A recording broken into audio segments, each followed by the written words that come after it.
Sud Radio, les clés d'une vie, Jacques Pessis. Sud Radio, les clés d'une vie, mon invité Paul Belmondo. On a évoqué votre parcours au cinéma avec Jean-Paul Belmondo. On a évoqué aussi la course automobile, votre passion. Et puis il y a le théâtre. Et le 16 mai 2026, vous êtes de retour à l'Apollo Théâtre à Paris avec Le Complexe des Inséparables, qui est une comédie de couple à l'envers. C'est très curieux. Oui, en fait, c'est un couple qui arrive à un moment donné de leur vie, surtout sa femme qui s'ennuie un petit peu dans son couple et a envie de quelque chose de nouveau, a envie de bouleverser ce couple. Et forcément, moi, je suis son mari, je suis pas du tout au courant de ça. Moi, je pense que tout va bien.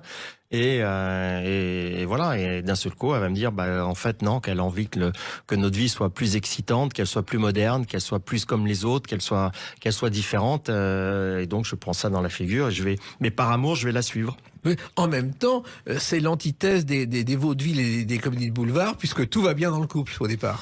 Ah, au départ, tout va très bien, tout se passe très bien. C'est un couple qui ne se trompe pas, c'est un couple qui s'aime, c'est un couple justement au contraire justement des vaudevilles où il y a toujours justement la tromperie avec un amant dans le placard. Là, c'est pas du tout le cas.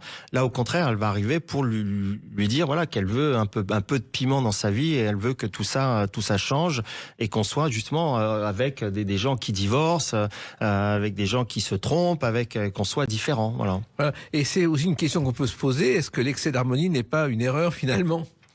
C'est possible, mais à la fin, bien sûr, c'est le danger des couples, c'est le côté justement, c'est le ronron de la vie qui est toujours un danger pour un couple. Donc voilà, donc c'est un petit peu ce qui se passe, mais rarement on se rend compte des alertes ou des signes qui peuvent dire tiens attention.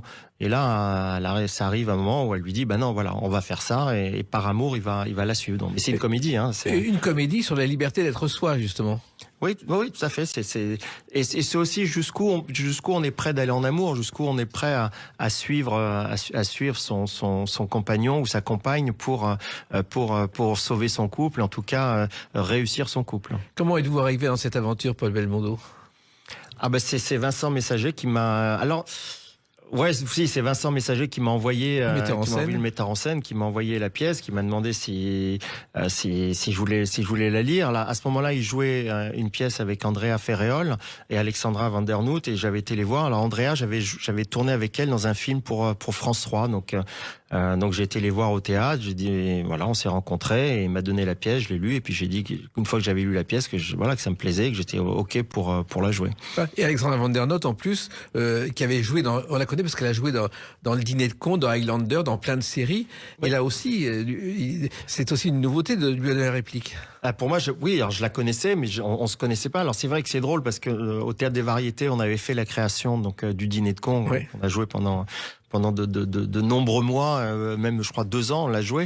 Et c'est marrant qu'elle avait joué donc dans Le Dîner de Con au cinéma et qu'aujourd'hui on se retrouve ensemble sur scène. Donc on a un petit côté, on a quelque chose en commun. Alors elle a vraiment joué dans le film. Moi j'étais juste à la direction du théâtre à ce moment-là. Donc. La pièce est du 16 mai au 21 septembre, samedi 16h30, dimanche 14h30, lundi 19h.